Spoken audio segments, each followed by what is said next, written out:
Hello, everyone. This is Tikva again with Sanjay again from Homeopathy for Humanity. We are still in Materia, Medica, Pura. It's taking us quite a long time to get through Belladonna. Yeah, this is a sixth class, and this remedy is really big. So it will take some while to complete, but we need to skip some symptoms while, but people shouldn't have to skip while reading or understanding the remedy. Everything, whatever written in this book, is very important. Shall we begin? Yeah.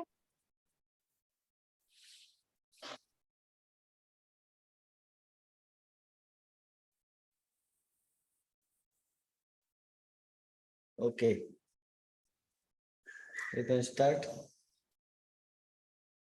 Okay, so we're going to start by omitting the symptoms taken from other journals and use only the actual proving data. So From we this have one. number, that would be symptom number 603.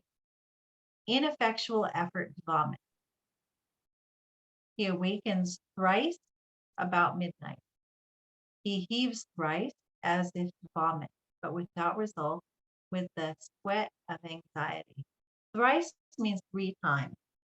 So he wakes 3 times around midnight, and 3 times he goes to vomit, but without being able to. Ineffectual effort to vomit with empty retching.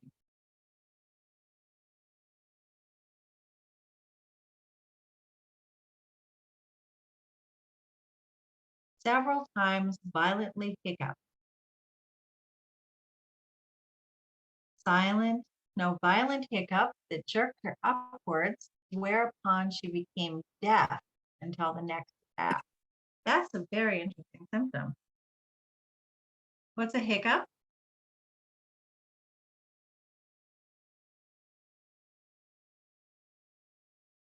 I don't know how to define hiccup. It's You can mimic it. like this. Yep. And so there's a violent hiccup that's very severe, jerks her body upwards, and she became deaf until the next attack.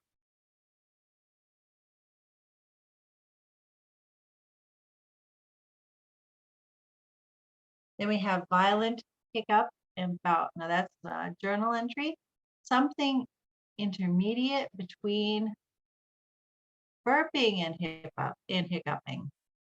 Hiccup, irritation, a spazzing compound of burping and hiccuping. So there's something in between a burp and a hiccup going on here too. And that's in bold.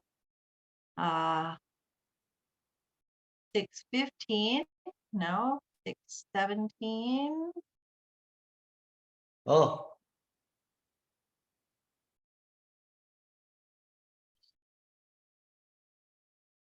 Painless throbbing and beating in the pit of the stomach. Violent pains in the region. Hard pressure in the stomach, especially after eating after 24 hours. And night periodical pain. Okay. When he has eaten, he has stomachache. In aching in the scabriculus cordis, partly gnawing. Gnawing is what? Eating.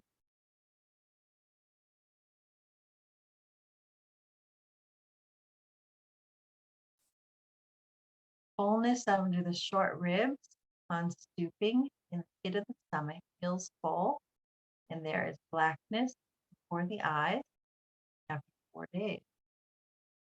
Violent stomachache after a meal and also later to that time.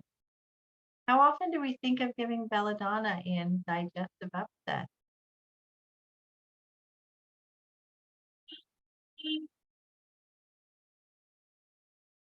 Violent stomach ache after a meal and also later after that time, it continues. Painful aching in the pit of the stomach only when walking. It forces him to walk slowly. Under the sternum, air seemed to have accumulated, which went off by rumbling in the belly, whereupon the nausea became always more intense. Okay, so there's pain underneath the sternum where air feels like it's accumulated.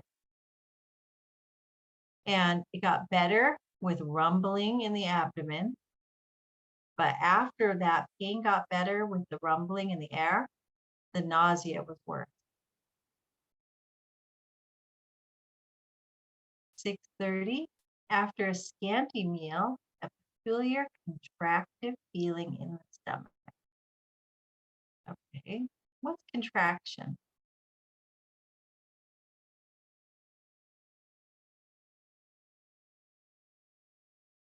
Explanation not been given. Contractive feeling. Contractive means just like Exactly. Yeah, spasm, maybe contracted. smaller. It feels that it's smaller, that it's shrunk.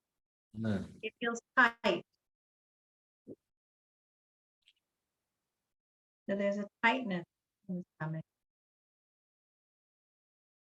After lying down in bed in the evening, distended epigastrium with pensive pain in the stomach.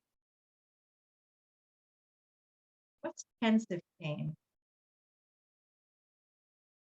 Tense is sort of, it just means it cannot, tensive pain, you can say. It contractive is something is contracted, and tension is a sort of is tension. It cannot flex or cannot extend or retract. Yes, there's a lot of tightness there. Yeah, tightness, you can say. Yeah, there's a lot of tightness in the abdomen in Belladonna. And here we continue with contractive pain in the scorbiculus cordis, burning in the stomach, okay, stitches in the scorbiculus cordis.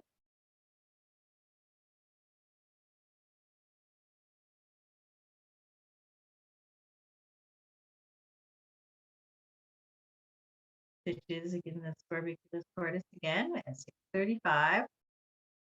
Horrible shooting, cutting pain in the scorbiculus cordis, which forces the body to bend backward and compels him to hold his breath. Okay, and what area is this, Sanjay? It's below ribs, in the center part of chest, below the sternum, abdominal part below xiphoid process of sternum.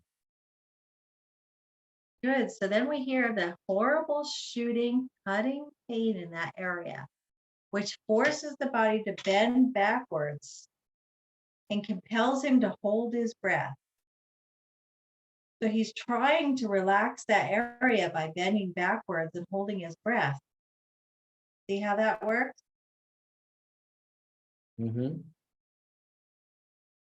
Which word? That was 6:36.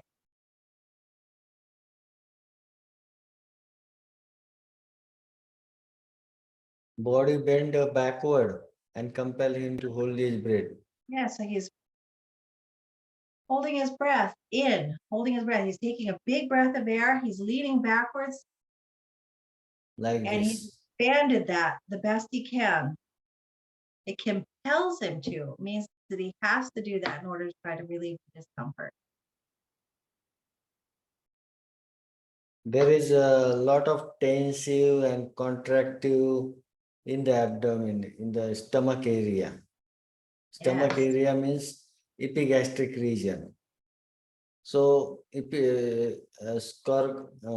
scorbiculus cordis is say a similar area in the upper part of the epicordis, sorry, epigastric region, where stomach is located.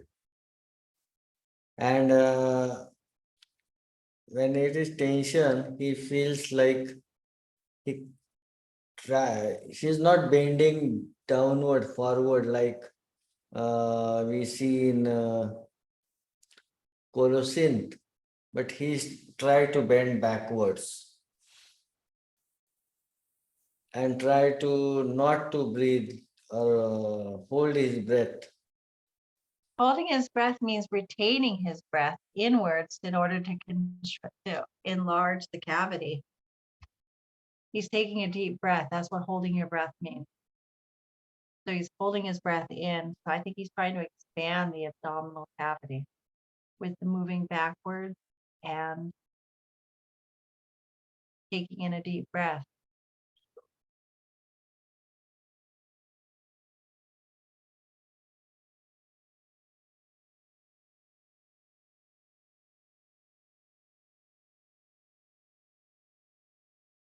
Then we see inflammation of stomach, inflammation of duodenum with burning, everything is gastritis in modern words, duodenitis,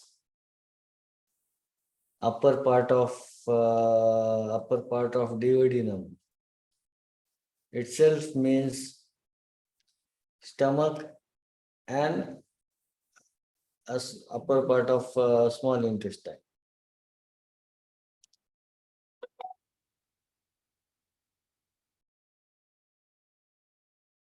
Okay. Then we see there is lot of bellyache,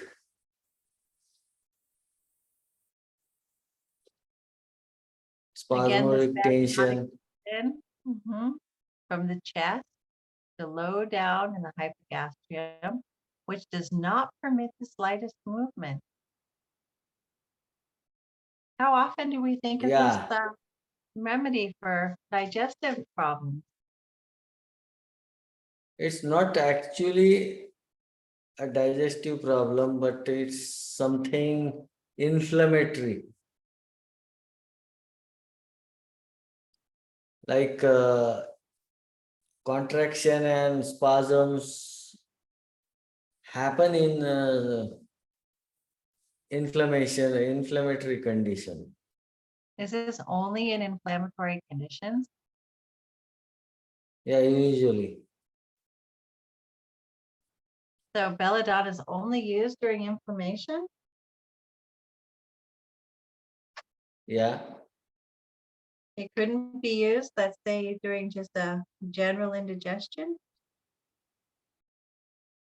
No, it cannot be used for indigestion. It can be used for gastric pain, but there should be an inflammation of stomach and lining of the stomach and intestine. There may be, it may be associated with secondary indigestive symptoms. But how would we know if we're only going off the symptoms, if the patient has inflammation or doesn't have inflammation?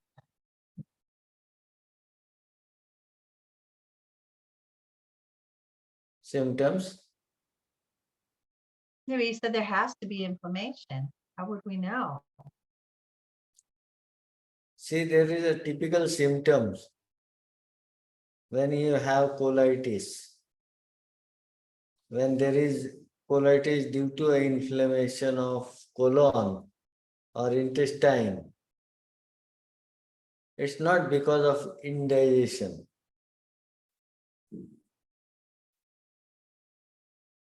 What if somebody mistakes indigestion for actually having an ulcer?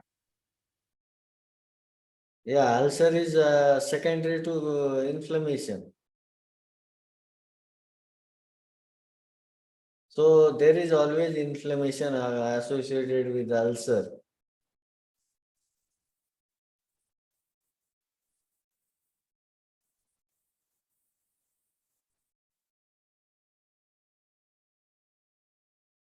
But ulcer we see comes far later. Initially there is inflammation, and this inflammation is there for long time, and sometimes later between when there is a severity, you will see ulcer formation.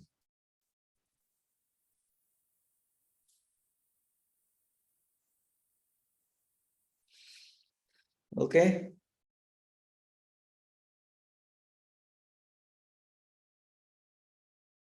Then 6:45, 6:46, now 6:47.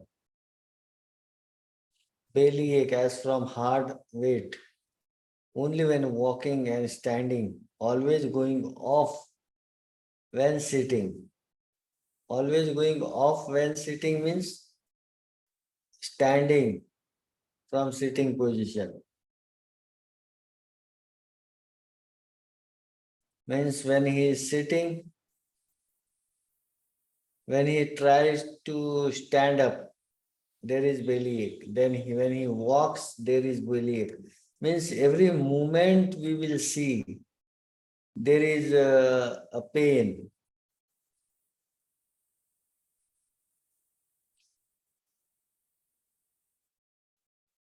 But it feels better when sitting.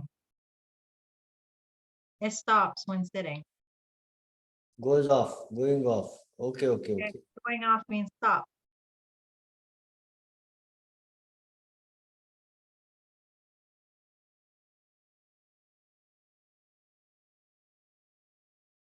In right groin, in the inguinal ring, on sitting, stooping forward. Sensation as if hard body presses out, but the part is not hard to touch. What is that?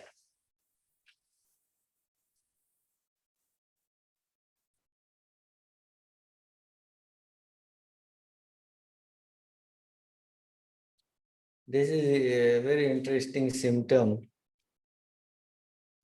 in the right groin, in the inguinal ring, on sitting, stooping forward. A sensation as if hard body pressed out, but part is not hard to touch.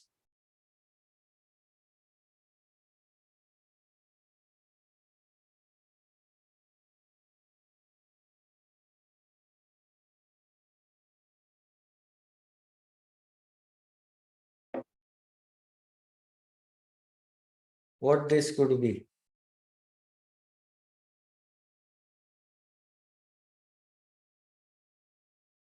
It could be anything.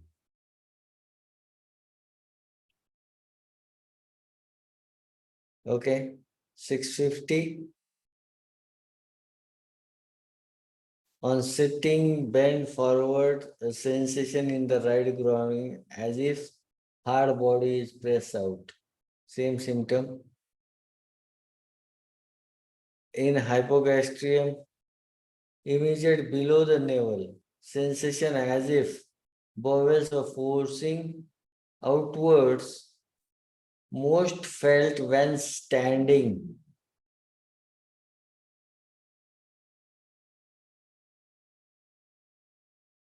When pressing in the pit of stomach, he has an out pressing pain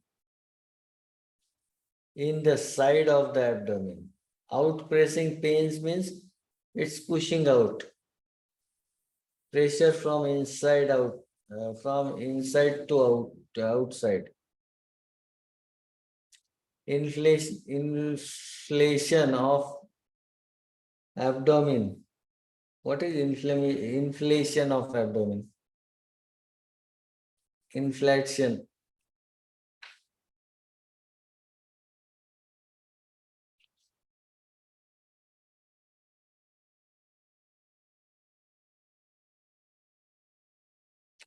Distension, but cannot, distension but not hard, nor painful abdomen. Sorry, this is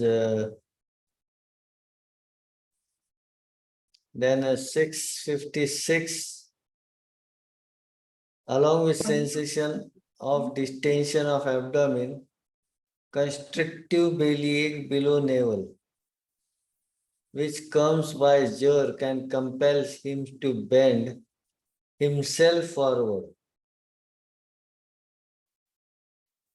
What a difference you have noticed. Upper part of the abdomen, when there is a contractive pain, he bends backward. When there is in the lower abdomen, he bends forward.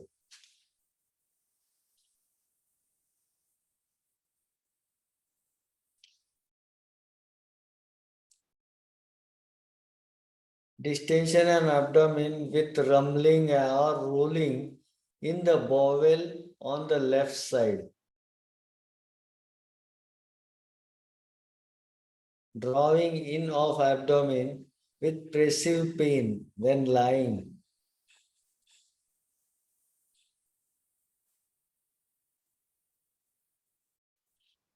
Wheezing, constructive pain in the bowel deep in hypogastrium.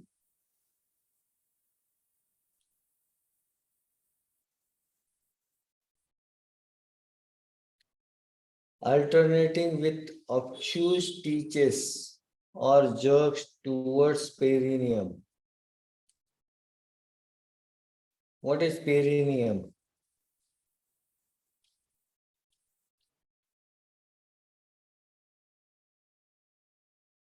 Perineum? Tikwa.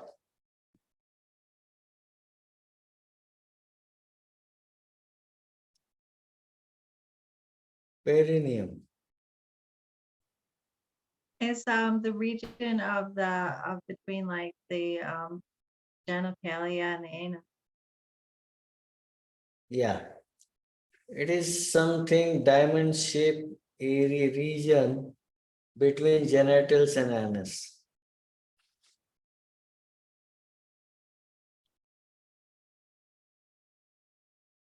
Constriction, But there's pain that shoots downward.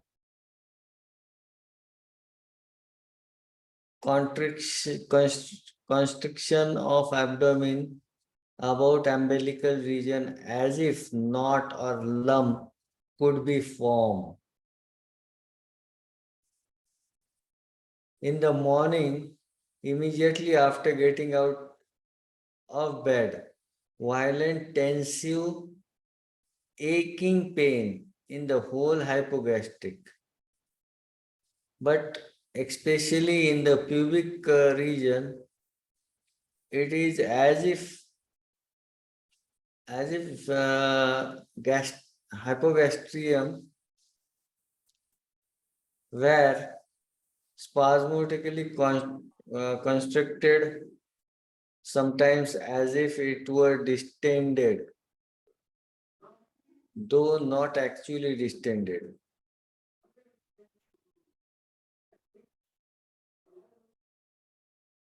Pain that gradually increase and gradually decline.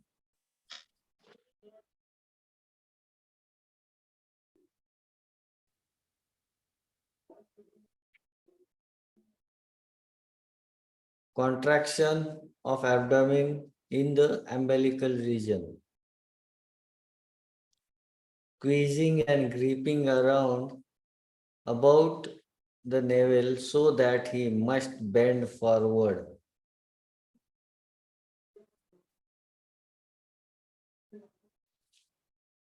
Means the pain is compelling him to bend forward when pain is in the umbilical and lower abdomen in the hypogastrium. But upper part of the abdomen, he bends backward when there is a tensive or constructive pain in upper part of the abdomen below sternum. Belly as if the part of abdomen was grabs with the nail, gripping, clutching, and clawing.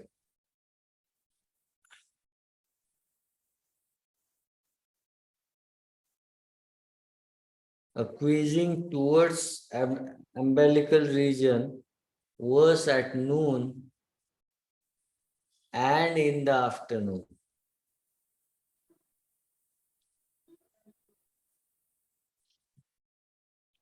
What time it is at noon and in the afternoon? What time we should consider? Midday and after midday. Up till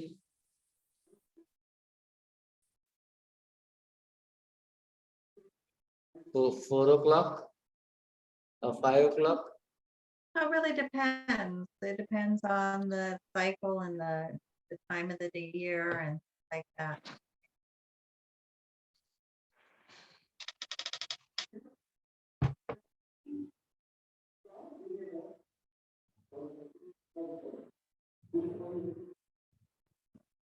When walking, great clawing towards the right side of the belly, beside sharp shooting from there up through the right side of the chest and out at axilla. So there's a clawing pain. There's a lot of tension and squeezing, and it says clawing. Clawing is like claws, like this. You know how cats have claws and birds have claws, right? It's like grabbing like this. It feels like it's grabbing. So when walking, a great clawing together in the right side of the belly, besides sharp shooting pains from there up through the right side of the chest and out the armpit. And then we have an extremely painful clawing together in the umbilical region, coming from the sides and uniting at the navel. So it's coming in from the sides and unite and coming to the middle. Like this. 670, pinching bellyache, whereby he is compelled to sit with his body bent together, with ineffectual call to diarrhea and subsequent vomiting. Pinching in the bowels, pinching in the side of the abdomen. Pinching is like the effect of clawing, right? You're clawing at something and then you're pinching it. If let's say you have a bird, the bird is going to pick something up with its claw, going to claw it, and then it's going to be pinching it. So clawing leads to pinching. Pinching in the bowels, pinching in the side of the abdomen, hepatic region, so that when he wished to rise up from his seat, he could not do so on account of the pain. The pain prevented him from standing up. Pinching across the epigastrium and downwards, as if in the colon. Violent pinching deep in the abdomen, which is much aggravated by drawing in the belly and by bending the upper half of the body over to the left side. Great stitches in the inguinal gland, fine stitches in the left groin, obtuse stitches on the right side of the abdomen at the last rib, violent shooting, as with a blunt knife, between the right hip and the navel, from the umbilical region round over the left hip to the lumbar vertebrae, a shooting cut, as if in a single thrust, in which the latter region it terminated and where it was most painful. 680 of two knife thrusts on the left side below the navel. An aching shooting pain in the umbilical region, early in bed on the left side of the abdomen on which he's lying quietly, an aching cutting which goes off as soon as he turns on his other side. So it stops when he turns onto his other side.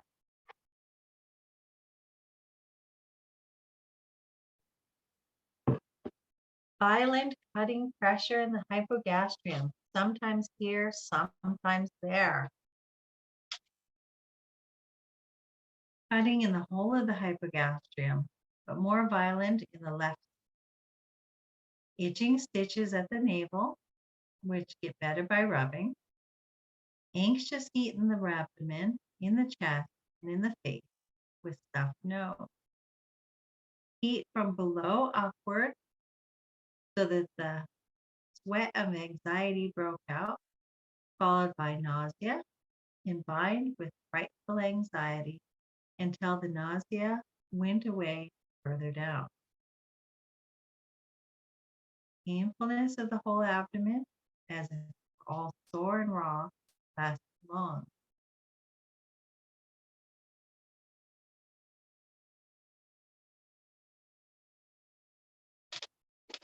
Violent, reiterated rumbling of the bowels, loud rumbling with the feeling as if there were mixed up all together, a rumbling and pinching in the abdomen, very frequent discharge of bladder without smell, frequent discharge of uterus bladder, during a motion of the bowels, shivering, during a motion of the bowels, I don't have the whole screen there to read that sentence. During a motion of the bowels, a shudder ran through the child. On straining at stool, feeling in the abdomen as if diarrhea were coming on with internal heat in the abdomen. Happy stool, mixed mucus, heat of head alternating with diarrhea, curdled yellow, somewhat mucus stool,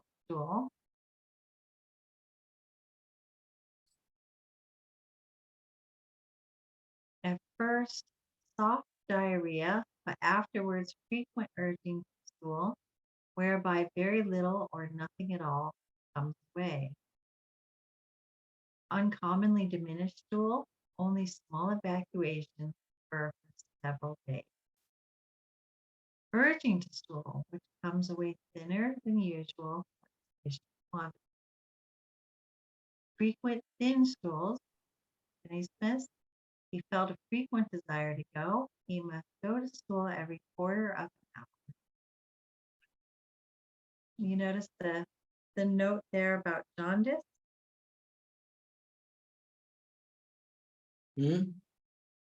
There was a footnote about jaundice.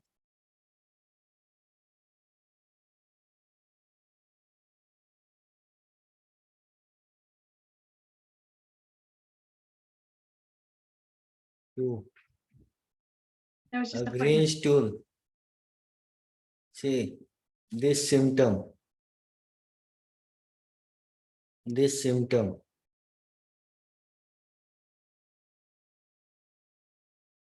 Footnote is for this symptom.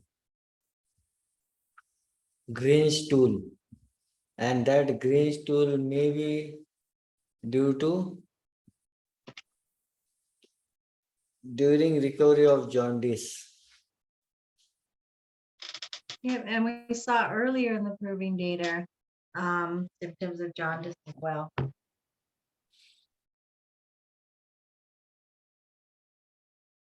Remember you mentioned that nobody thinks about belladonna for jaundice?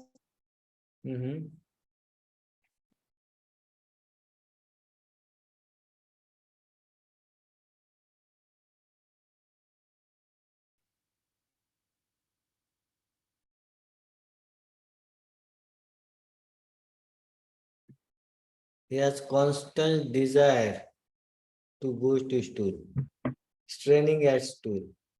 Scanty direct motion comes away and is immediately followed by very much increased training after 3 hours.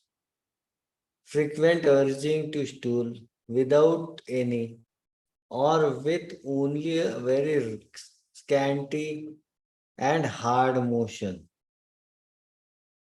Tenesmus and bellyache, sorry.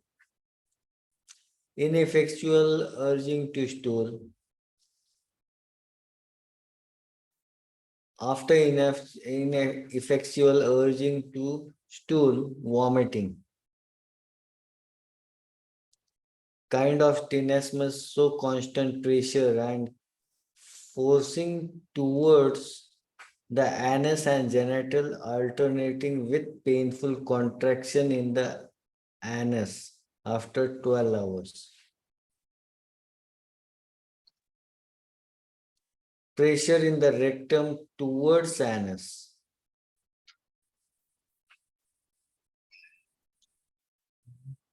He cannot strain at stool.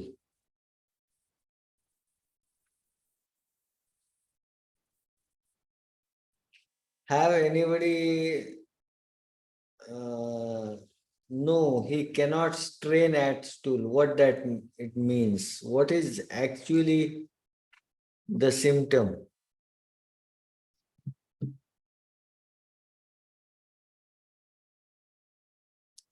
Yes, there is a constipation he has mentioned.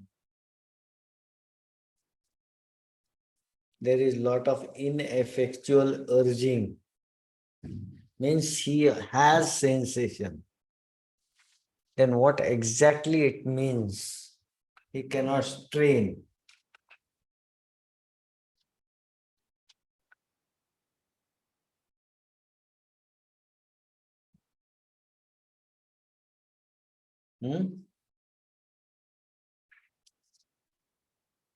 Lot of contraction we see in this remedy.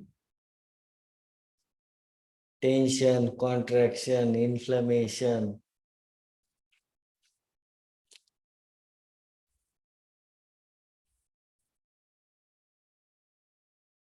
And due to which he cannot apply the abdominal pressure to evacuate.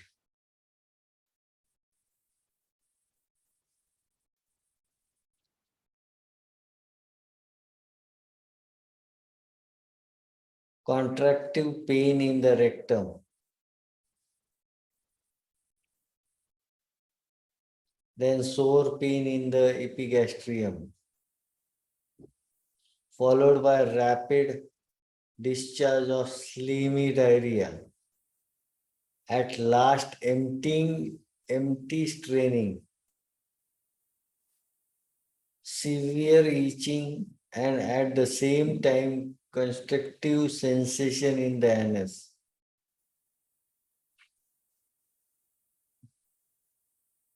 Itching in the lower part of the rectum.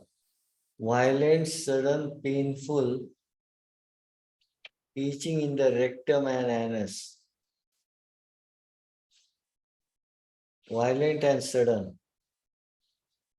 Itching externally at anus while walking in open air. A pleasant tickling in the lower part of rectum. Single rapid great stitches in the rectum when moving after 3 hours. Hemorrhoidal bleeding for several days. Involuntary discharge of stools, temporary paralysis of sphincter ani. You can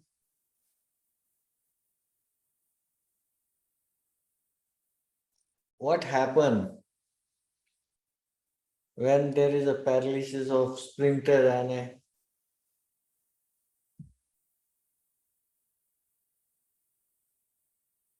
Involuntary discharge.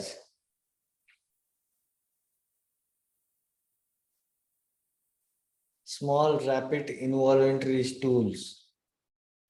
Suppressed evacuation of stools and urine for 10 hours. Suppress evacuation of stools and urine with extraordinary perspiration. Difficult micturition. Suppress frequent call to urinate, but urine pass in strikingly small quantity, though of natural color. Frequent urging to urinate with scanty discharge of urine after 1 hour. See how we have a theme here of spasms, contraction, clawing, all these different kinds of things. You've got where you've got situations where the sphincters are staying open, you've got sphincters staying closed, you've got opposites here, but what we have here is like a paralysis.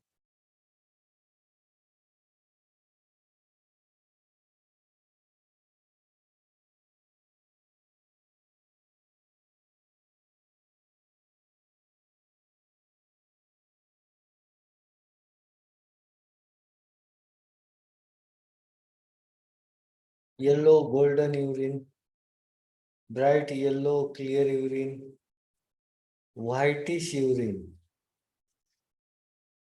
urine with white thick sediments, turbid like yeast with reddish sediment, frequent menstruation with copious urine, discharge of again this is along with discharge of large quantity. This is also journal entry. Lot of journal entries. A lot of journal entries. We have to go all the way down to 764.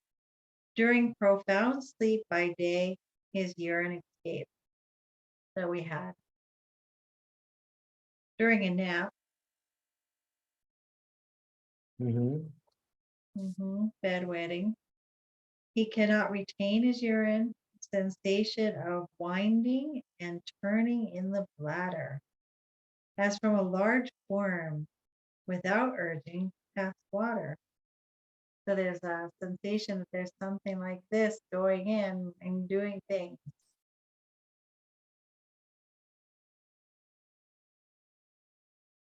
At night, obtuse pressure in the vesical region. Where's the vesical region? Hypogastric region. The vesical region. Vesical region.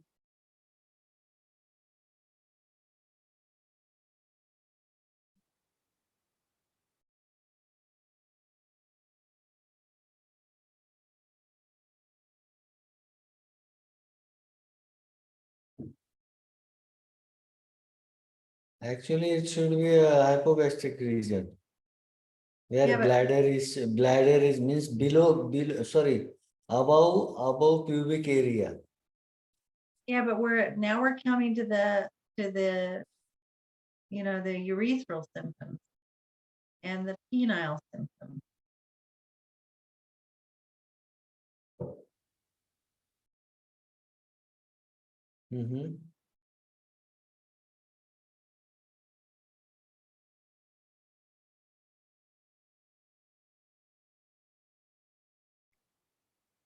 Where's the prepuce? Where's the neck sensation? Immediately after making water, a smarting sensation in the outer border of the, where is that? Prefuse. Prefuse is a foreskin of penile, penis. It's just, you can say, a opening of urethra on the pubis area, that is foreskin.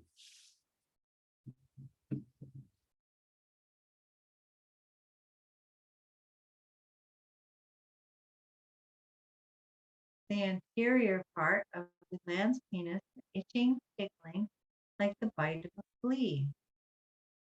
Before falling asleep in the evening, in bed, tearing upward the left spermatic cord several times repeated.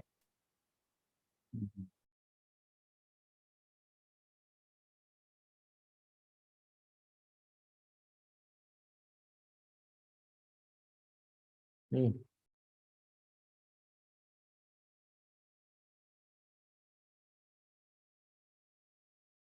Can you see? Yeah, Hmm.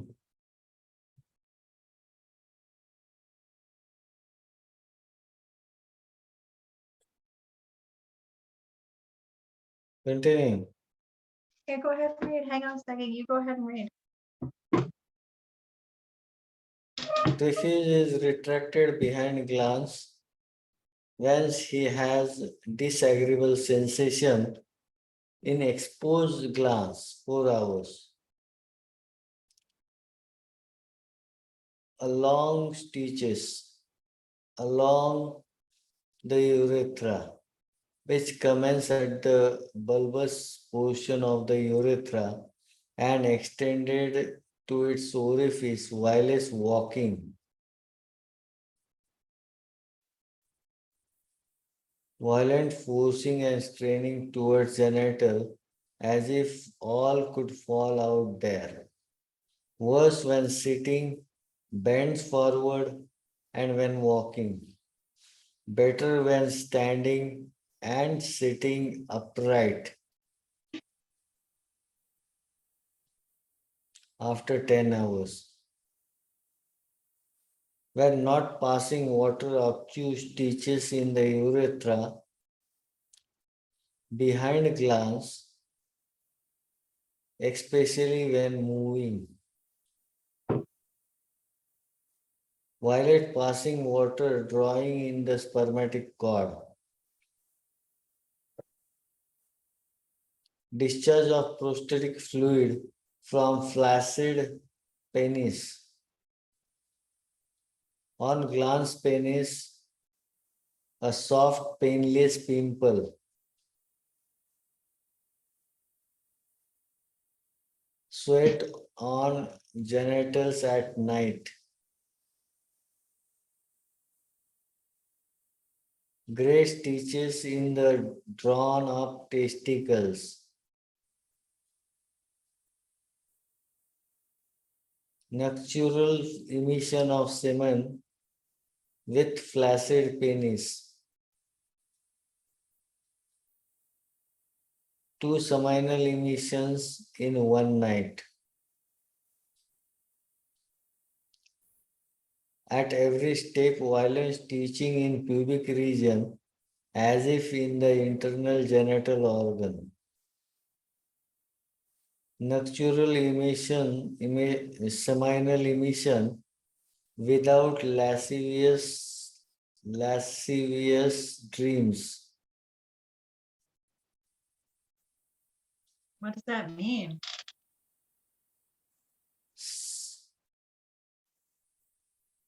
Sexual dreams. Mm-hmm.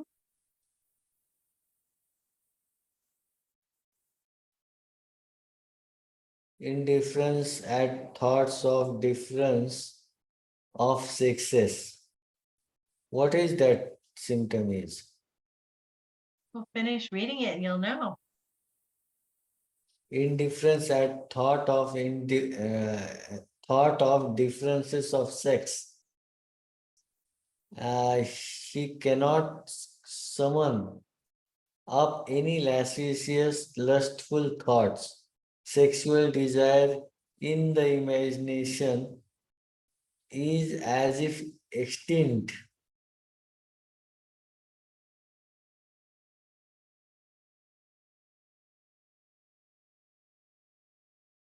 What does that mean?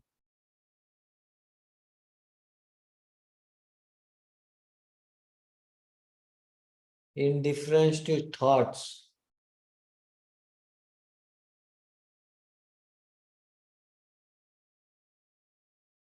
I don't know. He's not interested in sex. Huh? He's not interested in sex. Yeah. Thinking about sex doesn't interest him at all. Mhm. And then the next one for 785, the most voluptuous pictures and stories excite neither his imagination nor his genital organs. He remains indifferent to them. Mhm.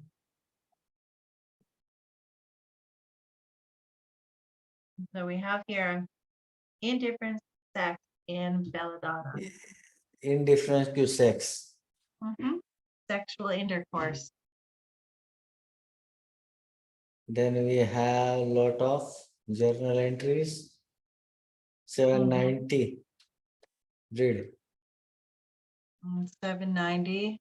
During the catamenia, a cramp-like tearing, sometimes here and there in the back, sometimes in the arm.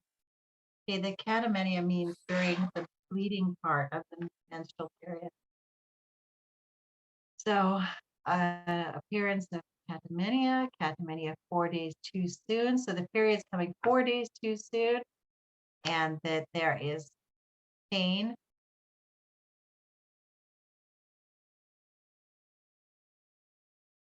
Belladonna is definitely a medicine that we see often in the repertorization for painful and excessive periods.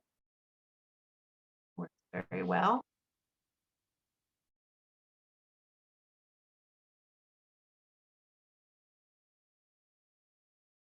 And then we come to sneezing. Sometimes stuff, sometimes water. Yeah, so back to the period. So it says that there's cramp, tearing here and there in the back, sometimes in the arm. So, we've used this medicine, at least I have used this medicine quite a number of times for painful menstruation. And it works very effectively. You ever use it for painful periods, Sanjay? Yeah. Mm-hmm.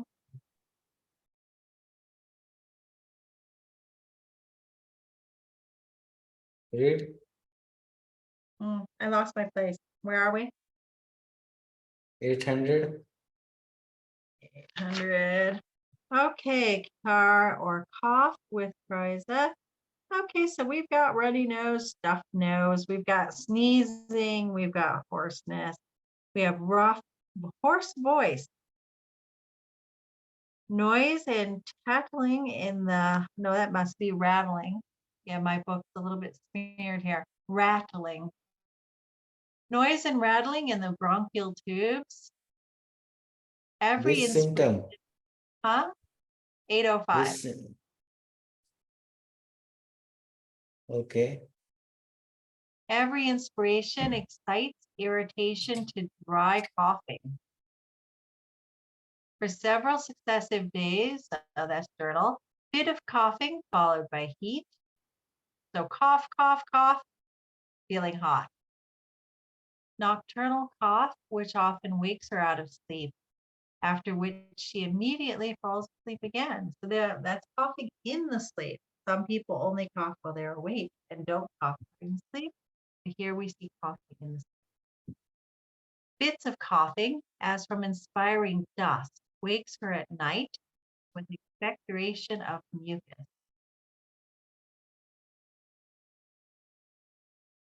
In the forenoon, severe dry cough, as if some foreign substance had fallen into the trachea with Christ.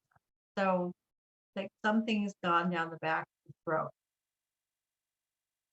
And there's runny nose with a dry cough. In the evening, after lying down in bed, an itching tickle in the back part of the larynx excited to an irritable, dry, short cough, as if something lay in the scorbiculus cordis, which always excites coughing. So there's a coughing that comes kind of like from the top of the abdomen. He has a tightness in his chest, like dry car, exciting him, dry cough. There's a tightness, see another constriction, right? And here we have oppression in the chest, upper part of the trachea. He expectorates something like old Carl mucus of purulent appearance in the morning in bed and after getting up. Cough commences in the evening, about 10 p.m., and comes every quarter of an hour and more, 3 or 4 impulses. Cough with taste of blood in the mouth.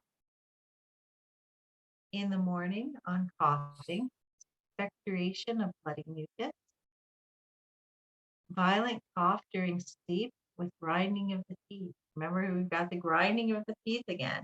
We've got fever, coughing, all these different kinds of things. And then we have the grinding of the teeth. Grinding of the teeth happens a lot in these kinds of things. Okay, cough with needle pricks on the side under the left ribs. When coughing, a violent aching pain in the nape as if it would break. So there's pain in the neck while coughing, as if it would break. Dry coughing, whereby the throat is scraped. Difficult breathing.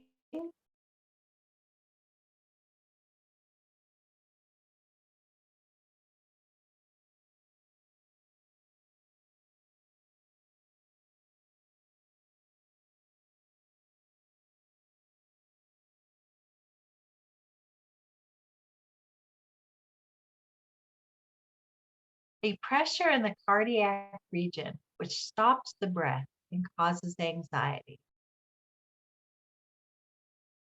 Pressure in the chest, it affected the heart.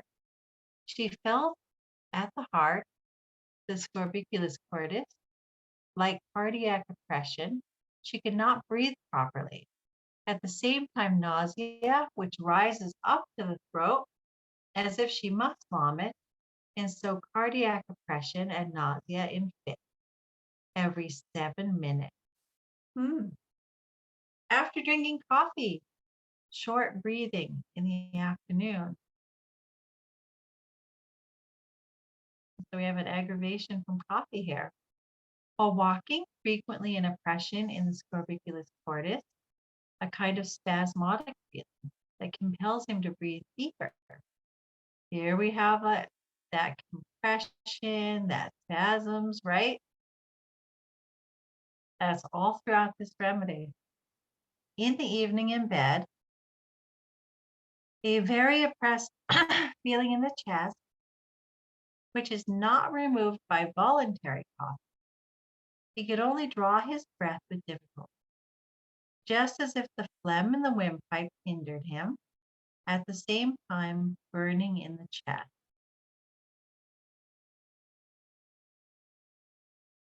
Burning in the right side of the chest, heat rises suddenly from the abdomen into the chest and goes off very rapidly. Stitches in the sternum with coughing and with yawning. While walking, fine stitches under the clavicle or backwards. Fine stitches on the left side of the chest from the sternum to the axilla, aggravated by movement without reference to breathing. On the right side of the chest, a deeply penetrating and enduring stitch without reference to breathing. Stitches in the side of the chest under the right arm, which impede respiration in the evening. In the right side, stitches here and there under the skin, to a certain extent externally, stitches in one of the breasts, painful stitches on the left side of the chest without relation to breathing. Stabs of short duration, as from a blunt knife, under both the last ribs near the where eniform cartilage and above the false ribs. Shooting, pinching pains in the chest on both sides, the upper part of the sternum. Intermittent aching, cutting on the right side of the chest without inference to inspiration or expiration. Continued aching, shooting in the left costal cartilage, becoming still more violent and passing into the almost burning sensation on inspiration. Sharp pressure from within outwards in the region of the sixth true rib. A sharp pressive pain in the sternum immediately above the eniform cartilage. Where's that cartilage? Eniform cartilage. Yeah, where is that? Ancient word. I don't know. Hmm. Ancient word. Maybe this is a cartilage which joins sternum and ribs over here, both side of sternum. It's rather common, well, not common, but it happens that people get inflammation of that cartilage.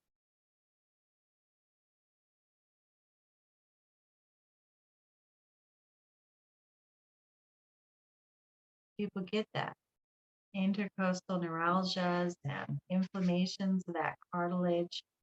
We'll get that. We need to look for, but I don't know. I thought you might know because you know all those anatomy and physiology words, being the anatomy professor.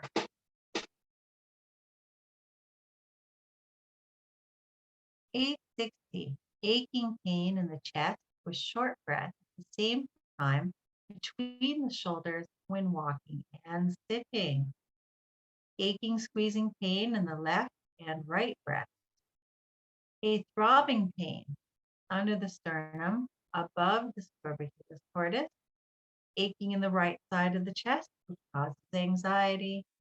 Great restlessness and throbbing in the chest when it rests. Palpitation of the heart, as if the shock went up to the throat, worse on moving with difficult, low, slow breath.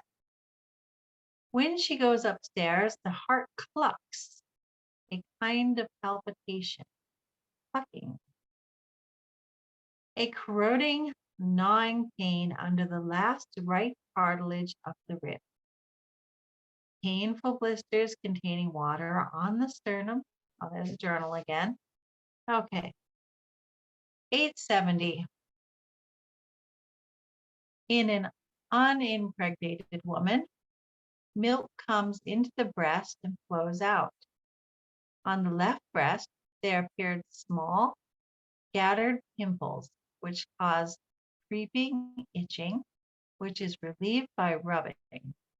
There's something very interesting there that there's milk in the breast, and the woman is not pregnant nor nursing a baby.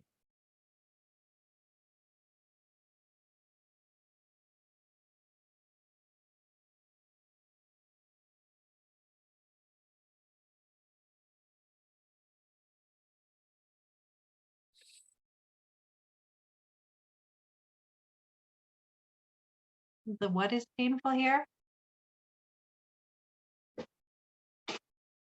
Where? 871. The Ischia.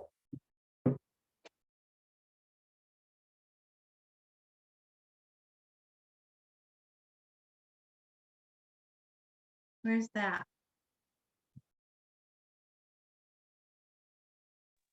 Ischum. I think hip bone part, madam. Hip bone. Ischum. Okay, painful. She feels that she has no flesh there, but is better when sitting on hard than a soft seat. That's what makes it peculiar, right? Okay, not only so she has a pain, we're told in the hip bone area, but it feels like she has no meat there, no flesh, but it feels better sitting on something hard than something soft. You would think that if somebody has a sensation that they don't have flesh on a bone, you'd think that the soft seat would be better, right? But there's a preference for the hard seat. That's an interesting symptom. Okay, a dark mist-like painful drawing in the whole extent of the pelvis. But this pain wanders alternately from the sacrum to the os. Okay, so we have another drawing pain. You're pulling the whole extent of the pelvis, but the pain wanders around from the sacrum to the front, the os pubis, the pubic bone. Then we have spasmodic sensation in the left lumbar region, extremely painful cramp pain in the sacrum and coccyx. Can only sit for a short time, is quite stiff from sitting, and on account of the pain cannot rise up again. He cannot even lie comfortably. It wakes him up at night and he turns on the other side with violent pains. He cannot lie at all on the back. He gets most relief from standing and walking about slowly, but he cannot walk quickly for 8 days.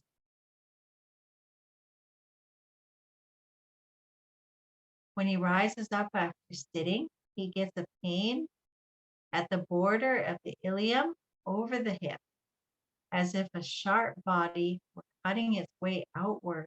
So there's pain from inside out, inside out.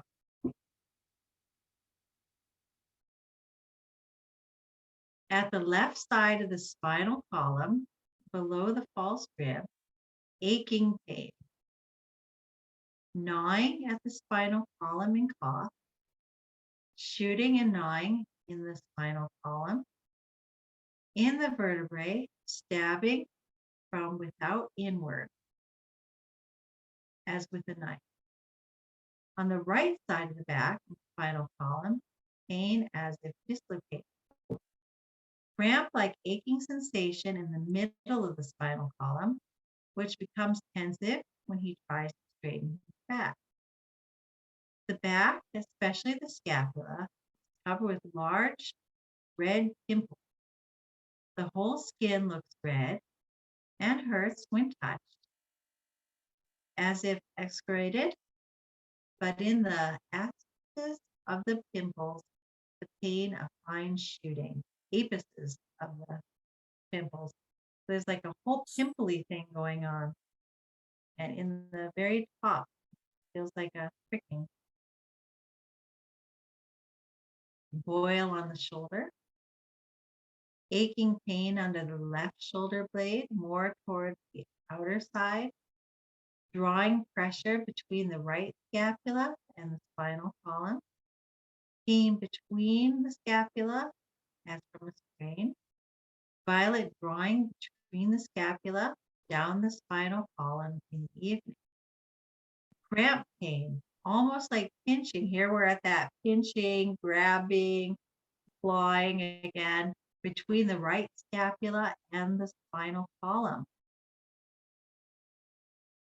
Itching, shooting at the right scapula, causing her to scratch. Shooting, itching on the scapula that goes off with scratching.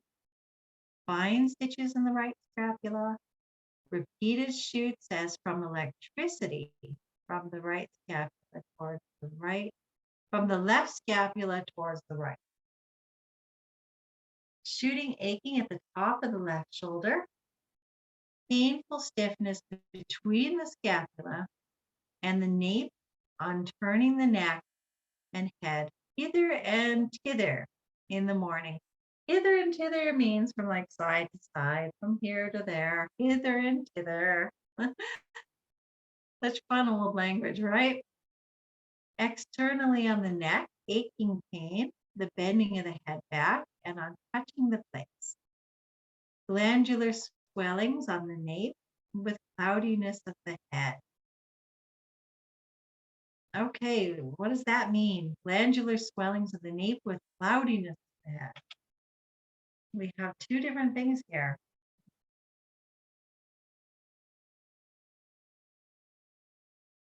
Cloudiness means you can say confusion. We have sensorium in here. Usually the schema goes according to various, it has mind, sensorium, right? So that cloudiness is a sensation of not having clear thinking. So that's with glandular swelling, the nape. Down here. Pimples break out on the nape and arm, rapidly fill with pus, and become covered with a scab. Okay, we will stop here. It's already 1 hour 20 minutes. Okay, great. We've made a good inroad into this very broad medicine. 900, we have completed 900 symptoms. We're getting close to being done. Because there's like 1,400. Probably next time we will finish it up. Let's hope, right? Then we have a very short one. It's going to take us a very short thing. Okay, great. Thank you, guys.